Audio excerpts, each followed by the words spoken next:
I thought I was done for when the Eskimos abandoned me on the ice and I began seeing things.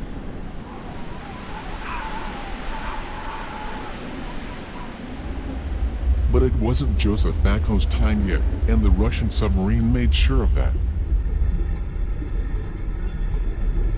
Nobody on board spoke a word of English, but somehow I got the idea they thought I was a spy.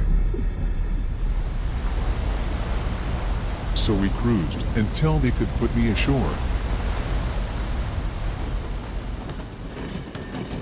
I didn't know where they were taking me, but it didn't seem good. The Gulag. There, I stayed for weeks. Did a little work sometimes, but not much, and got very hungry. Time really crawls by when no one wants to talk to you. Eventually, a low-level official came through who spoke a little English and asked me if I wanted to defect. Didn't know what he was talking about, so with simple words and waving his hands he told me about bosses and workers always getting screwed. I couldn't agree more, so I said okay. They put me on a train towards Moscow for re-education. That was strange, because I didn't think I'd been educated much in the first place. I met more English speakers on the train who told me about what a magic place Moscow was. Tall buildings, big deal. That was nothing special to me after Los Angeles. Fantastic decorations made me think it might be like the Emerald City in the movie of The Wizard of Oz, except maybe not green. Finally the trip was finished, and it was close to being true. Otherwise it was a city like just about any of them.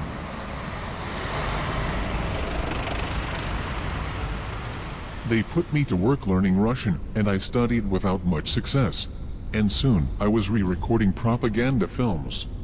If a person consistently reads and advocates the views expressed in a communist publication, he may be a communist. Americans, don't be fooled. If Communism looks out for your best interests. Like communist teachings, or organizations labeled communist. Other times I wandered around the city with nothing much to do. Watching movies about heroic workers, or sometimes very strange puppet shows for kids. That was not the way to improve my Russian. And I was starting to need a woman, real bad. I had completely struck out with Chinese and Eskimo girls both. So, what about Russians? No, I probably needed to keep my nose clean. After a few months, I started to think communism wasn't so great after all. But it had become the only meal ticket I had, so I kept my feelings to myself. Showed up at the propaganda ministry as usual when they called me. They put me to work doing subtitles. Pretty funny looking back on some of these movies. But after a while, I wasn't laughing anymore. I was just tired of more and more stuff going on. People squinting at me suspiciously, like I didn't belong.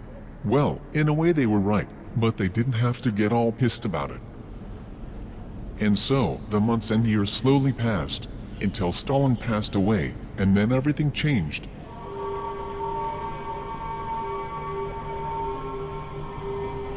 The authorities decided they didn't need Joseph Backhoe anymore.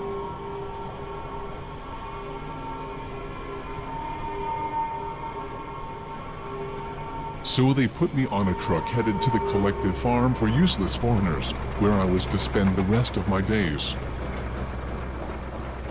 And then came that eventful day when the authorities called me into the collective's office. They didn't say a word, drove me into the city, put me in a lineup with a bunch of guys, and I started my new life. Back in the propaganda ministry, but this time I was leading a rock and roll band with lyrics to sell communist values to Soviet young people. They gave us a new name, Joey Ho and the Red Dawn. And I went out on the road again.